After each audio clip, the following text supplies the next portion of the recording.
और वंदे मातरम विवाद को लेकर गृह मंत्री अमित शाह क्या कह रहे हैं, सीधे आपको वहां लिए चलते हैं, सुनिए। महान वंदे मातरम गीत के 2 ही छंद गाने का फैसला किया है। मैं इस समय पर पूरे देश को याद कराना चाहता हूं कि 1937 में कांग्रेस पार्टी ने मुस्लिम अपीसमेंट के लिए वंदे मातरम के 2 टुकड़े कर देश के विभाजन की नींव डाली थी और वहीं से 2 राष्ट्र के सिद्धांत को ताकत मिली थी और अंततोगत्वा देश का विभाजन हुआ और पाकिस्तान का जन्म हुआ था। आज जब वो ऐतिहासिक गलती को वंदे मातरम के गीत के प्रागट्य के 150वें साल में नरेंद्र मोदी सरकार ने सुधारकर बंकिम बाबू की ये अमर कृति को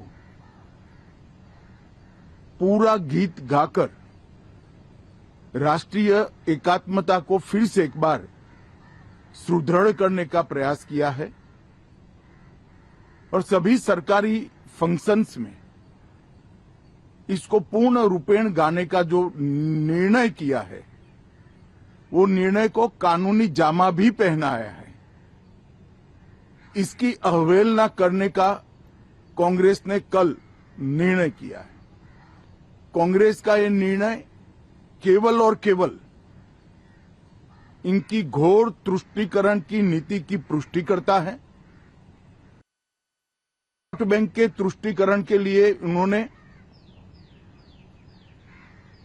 स्वर्गीय बंकिम बाबू के इस अमर कृति का न केवल अपमान किया है, वो लाखों शहीदों का भी अपमान किया है जो वंदे मातरम का नारा लगाते लगाते देश की आजादी के लिए फांसी पर चढ़ गए, जिन्होंने कई साल जेल में काटे।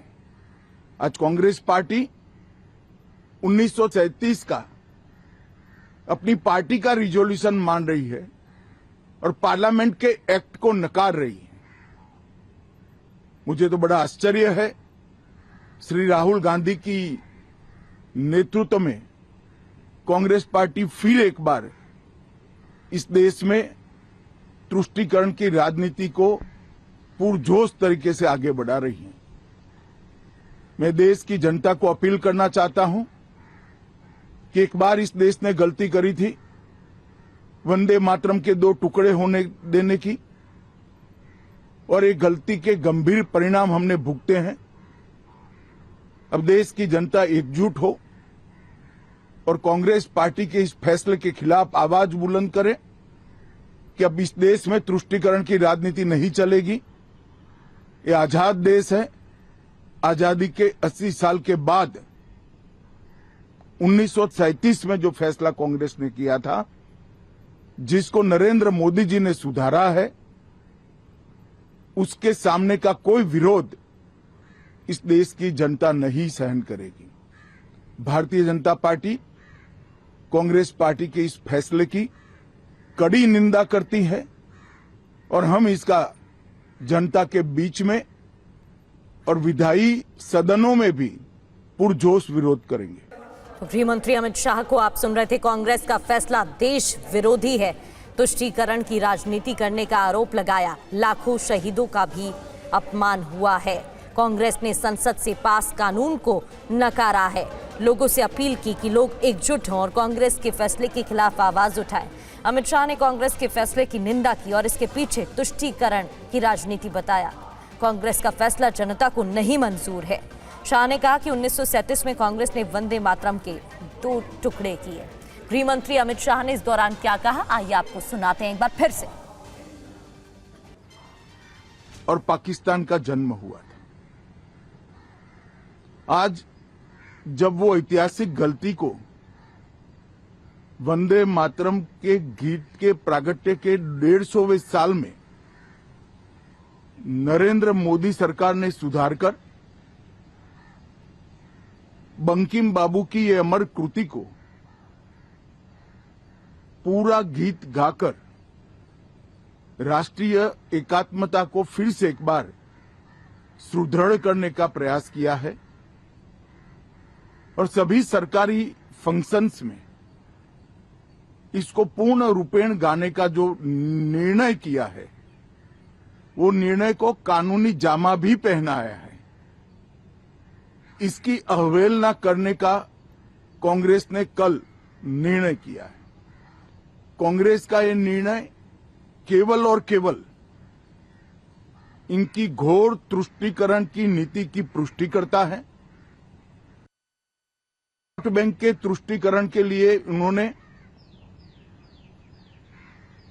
स्वर्गीय बंकिम बाबू के इस अमर कृति का न केवल अपमान किया है, वो लाखों शहीदों का भी अपमान किया है जो वंदे मातरम का नारा लगाते लगाते देश की आजादी के लिए फांसी पर चढ़ गए, जिन्होंने कई साल जेल में काटे।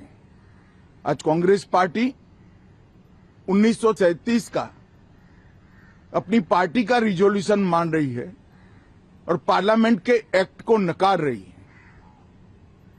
मुझे तो बड़ा आश्चर्य है, श्री राहुल गांधी की नेतृत्व में कांग्रेस पार्टी फिर एक बार इस देश में तुष्टीकरण की राजनीति को पुरजोश तरीके से आगे बढ़ा रही है। मैं देश की जनता को अपील करना चाहता हूं कि एक बार इस देश ने गलती करी थी वंदे मातरम के 2 टुकड़े होने देने की, और एक गलती के गंभीर परिणाम हमने भुगते हैं। अब देश की जनता एकजुट हो और कांग्रेस पार्टी के इस फैसले के खिलाफ आवाज बुलंद करे कि अब इस देश में तुष्टीकरण की राजनीति नहीं चलेगी। ये आजाद देश है। आजादी के 80 साल के बाद 1937 में जो फैसला कांग्रेस ने किया था, जिसको नरेंद्र मोदी जी ने सुधारा है। और हमारे साथ हमारे संवाददाता, हमारे सहयोगी आमोद राय जी हमें ज्वाइन कर चुके हैं। उनका रुख कर लेते हैं। आमोद, गृह मंत्री अमित शाह का इस पूरे मामले पर पहला बयान सामने आया है और उनकी तरफ से साफ तौर पर यह कहा गया है कि 1937 में वंदे मातरम के 2 टुकड़े जिस तरीके से कांग्रेस ने किए, तो एक बार फिर से वही दोहरा रही है कांग्रेस। बिल्कुल, देखिए प्रगति, इससे पहले बीजेपी अध्यक्ष नितिन नवीन ने भी सुबह सुबह ये बात ट्वीट करके बताया था कि किस तरह से कांग्रेस ने अपने कल के अधिवेशन में वंदे मातरम को के 2 स्टैंजा को गाने का जो निर्णय लिया है वो गलत है। और अभी अभी गृह मंत्री अमित शाह, जिन्होंने खुद खड़े होकर इस बिल को पास करवाया लोकसभा में कि देश में हर एक सरकारी कार्यक्रमों में वंदे मातरम के पूरे स्टैंजा गाए। जी, तो आमोद से संपर्क टूट गया है। बात करने की एक बार फिर से कोशिश करेंगे, लेकिन इस पूरे मामले में गृह मंत्री अमित शाह का बयान सामने आया, जिस पर आमोद भी आपको जानकारी दे रहे थे। किस तरह से गृह मंत्री अमित शाह की तरफ से कहा गया है कि 1937 में कांग्रेस ने वंदे मातरम के टुकड़े किए और फिर वही दोहराया है। शाह ने कहा कि 1937 में कांग्रेस ने जो किया, अब एक बार फिर से तुष्टीकरण की राजनीति हो रही है। कांग्रेस के फैसले की निंदा करते हुए यह बयान दिया गया। तो इससे पहले भी कांग्रेस को लेकर बीजेपी की तरफ से आरोप लगाए गए थे। नितिन नवीन का बयान सामने आया था। वहीं कांग्रेस की बैठक भी हुई है और उस कांग्रेस की बैठक में, CWC की बैठक में, इस मुद्दे पर भी बातचीत हुई है। कई और मुद्दे उठाए गए, लेकिन वंदे मातरम का मुद्दा भी उठाया गया है, जिस पर बात हुई है। और साफ तौर पर यह कहा गया है कि 2 छंद ही गाए जाएंगे जिस तरह से अभी तक गाए गए हैं। इस पर राहुल गांधी का बयान भी सामने आया। आमोद राय एक बार हमें फिर से ज्वाइन कर चुके हैं। आमोद, आप अपनी बात कंप्लीट करिए। प्रगति, मैं ये कह रहा था कि जिस तरह से कांग्रेस ने कल अपने अधिवेशन में ये तय किया है कि वंदे मातरम के 2 स्टैंजा को ही उनके कार्यक्रमों में गाया जाएगा, जो निर्णय 1937 में कांग्रेस अधिवेशन में लिया गया था, उस पर बीजेपी बहुत तीखा हमला करना शुरू कर चुकी है। और आज सुबह सुबह बीजेपी अध्यक्ष ने इसकी भर्त्सना किया और अभी अभी गृह मंत्री अमित शाह ने खुली तौर पे कहा कि देश की जनता इसको स्वीकार नहीं करेगी और देश की जनता को इसका विरोध करना चाहिए, क्योंकि वंदे मातरम के 2 टुकड़े जब 1937 में हुए थे, वहीं पे भारत के भी 2 टुकड़े होने के की शुरुआत हुई थी और भारत और पाकिस्तान का विभाजन का एक मुख्य कारण वंदे मातरम का 2 टुकड़े में बांटा जाना हुआ था। इसलिए अब जब केंद्र सरकार ने कानून बनाकर इस पूरे वंदे मातरम के सारे स्टेंजे को एक साथ गाने का निर्णय किया है, सारे सरकारी कार्यक्रम या जो भी कार्यक्रम होगा उसमें एक साथ बजाया जाएगा। समग्र वंदे मातरम का स्टेंजा पूरा का पूरा एक साथ बजाया जाएगा। और कल जिस तरह से उसका विरोध किया गया है और कहा गया है कि हम अपने पुराने ढर्रे पे चलेंगे, तो इसको देश की जनता को स्वीकार नहीं करना चाहिए। देश की जनता को इसके खिलाफ खुलकर सामने आना होगा, क्योंकि ये राहुल गांधी के ऊपर उन्होंने आरोप लगाया है कि तुष्टीकरण का उनका जो एक तरीका है, उसी के तहत ये काम किया गया है कि वंदे मातरम को पहले जो दो स्टेंजा कांग्रेस गाती रही है अपने कार्यक्रमों में, उसी को फिर से आगे भी गाया जाएगा। तो बीजेपी को एक बैठे बिठाए बड़ा मौका मिला है राष्ट्रीयता के नाम पर, राष्ट्रवाद के नाम पर कांग्रेस को घेरने का। और जिस तरह से कांग्रेस लगातार अटैक कर रही है देश के तमाम मुद्दों पर, वैसे में वंदे मातरम पर बीजेपी उसको घेरने की पुरजोर कोशिश करेगी। प्रगति बिल्कुल, और बीजेपी तो इसे नई मुस्लिम लीग भी बता रही है और अब गृह मंत्री अमित शाह का ये बयान सामने आया है। आमोद, बहुत बहुत शुक्रिया आपका जानकारी देने के लिए।